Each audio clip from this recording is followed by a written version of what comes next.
Hey guys, this is Rejected Galaxy. Welcome to my very first video that I'm actually putting effort into.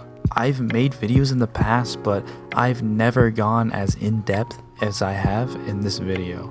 I plan on making videos bi-weekly to start and just see where it goes from there. Also, as soon as I reach 150 subscribers, I will start streaming on Twitch, so please follow me there. Anyways, enjoy my rambling. Have a good one. So what does giving a game the MCC treatment mean exactly? So giving a game the MCC treatment means to put every single video game in a certain franchise, example Mortal Kombat, Battlefield, Call of Duty, or of course Halo, which has already been done this way, hence the video title, and putting it into one single game. This doesn't mean to remaster the older games with newer graphics or even adding new content. This is just simply taking all of the games in a certain franchise and putting it into one single collection from one single launcher. While this sounds like a great idea, I should note that this is probably very technically challenging, given that these developers would have to combine multiple engines into one single game and have them coexist with each other. But once they figure all of that out, the concept itself is very simplistic in the fact that, like I said before, they don't need to update the graphics, add new content, or anything like that.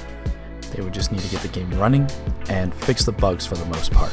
So as we see here in the Master Chief Collection, most Halos of the past are included, and we can queue for every single game at once, and almost at random you can be playing any Halo that you've queued for. You can jump into a game of Halo Combat Evolved, and then right after that go straight into a game of Halo 3. This is a really cool concept that, to my knowledge, we've never really seen before, especially for an online competitive multiplayer game. There is no doubt that this type of format takes a tremendous amount of effort, but in the end, based off the results that Halo MCC has been getting, it is definitely worth it in the end. And it's also worth mentioning that this is a great way for players to consume the content the developers have made in the past and maybe even in the future. Now, let's take a game that's just as popular, if not even more popular than Halo, Call of Duty. And here we can see in this old Call of Duty World at War, a game beloved by so many people, the servers are dead. And there's only a few servers with some people, and chances are the servers aren't even located near you. So if you decide to play on one of these scarcely populated servers, you're going to experience lag. Now, imagine this. Instead of having to launch this game by itself and hoping there's some people playing this really old game, you could just launch this up instead. You'd be almost guaranteed to find a match. I mean, personally, I would love to queue into some games of World at War or even Modern Warfare 2 and this new streamlined experience. Another point to bring up is that games such as Battlefield had a pretty poor excuse for a server browser. And we all know that as the battle log. You had to open up this website to play a game, which was just super outdated. Even when the game first released, it was an absolute joke. It would be a good excuse to revamp older, outdated systems like this that just don't belong in modern video games. Speaking of Battlefield, if say your favorite Battlefield of all time was Battlefield 1942, you literally can't play that game anymore. I mean, you can, but not officially, because the servers are down. You can't download the game on Origin. You have to go online, find it somewhere, to find some servers to join unofficially, which is, for the people who like the game or who like that kind of thing, it's not a big deal. If you love the game enough, you'll go out and find those servers, but the problem is, it's always nice to have official servers. And I'm sure with the GameSpy servers shut down in 2014, tons and tons of games were affected by this that people would love to go back to and re-experience their favorite games. You know, I would include games that have been lost over the years due to being console exclusive, or games that don't have servers anymore, or, you know, games that maybe the community kind of forgot about or moved on. You know, you could just put them into one little launcher, combine the games, and people will go back to it just to play it. And, you know, another thing to keep in mind is that bringing back old games and new games, combining them all into one thing, this will introduce communities that have never existed before. You know, games that never really maybe even had a community to begin with. Maybe a game got popular later, off of a later title, and no one really ever went back to the older ones as much, but this will introduce new people to actually play those older games. So, I mean, for example, let's think of Mortal Kombat games. Obviously, Mortal Kombat has been popular since day one. Mortal Kombat 1 hit the arcades, instant success. But that was the arcades. That was, you know, local things. It wasn't really an online thing, and that's the thing. This would introduce online communities. Imagine for a second, Mortal Kombat Armageddon is your all-time favorite game. I'm not really aware if that had PS2 servers or anything like that. I played the PS2, but I never tried PS2 online, and I'm sure it's kind of jank. I'm not sure, but I never tried it. But I remember playing Mortal Kombat Armageddon all the time with my brother. I fucking loved that game a lot. By the way, Mortal Kombat Armageddon will be mentioned in my next video. Please stay tuned for that one. Check it out. Subscribe. Hit the bell icon, brother. But yeah, imagine Mortal Kombat Armageddon is your favorite game of all time. And you just heard that NetherRealm Studios, or whoever they put in charge of releasing these old ports, they announce a brand new collection of Mortal Kombat games, Armageddon included, with Mortal Kombat 1, 2, 3, 4, any Mortal Kombat you can imagine without, you know, being over 200 gigabytes. So maybe you can't include 11, X. You could probably include 9 in there and before. So anything, any Mortal Kombat up to Mortal Kombat 9, you could probably fit in there. You know, it's a single launcher. Each Mortal Kombat has their own servers. You can customize each Mortal Kombat individually, so all your characters, costumes, whatever, you know, everything like that. Imagine how awesome it would feel to be able to play your favorite video game again, online, community revived, everything like that. That's how I feel about Halo 1. Like, there was a small community of Halo 1 on the PC, but it was kind of a pain to install in the first place, and it didn't just... I would play it a little bit and then get off, but now that MCC is out, I play Halo 1 all the time. It's really fun. It's my favorite Halo. I didn't think Halo 1 would be my favorite Halo.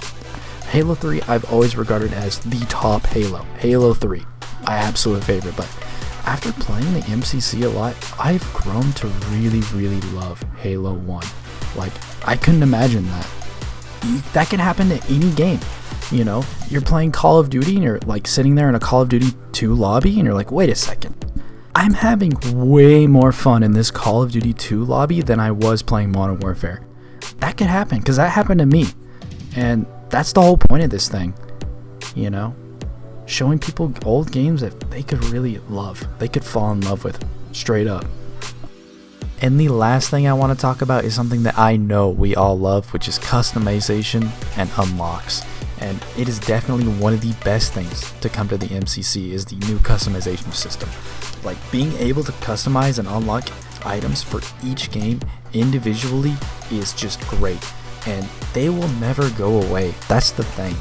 Anytime you play MCC, your Halo 3 items will always be there. Your Halo 2 items will always be there. Well, there isn't Halo 2 items right now, but you get the point. Your CE items, your Halo 3 items, your Halo Reach items, they're all there. And it feels super rewarding because each item you get, you know, like, you will be able to use this forever because all these games are in a single collection. Like, for example, here's my Halo CE Spartan. This game is almost 19 years old, and I'm using it. Like, I can use it at any time. Now, to mix it up, this just, you know, this isn't just about Halo and COD. Here's my Battlefield 3 customization.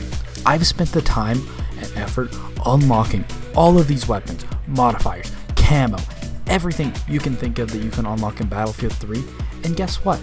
It'll never be used again because I have no reason to go back to this game because the community has moved on.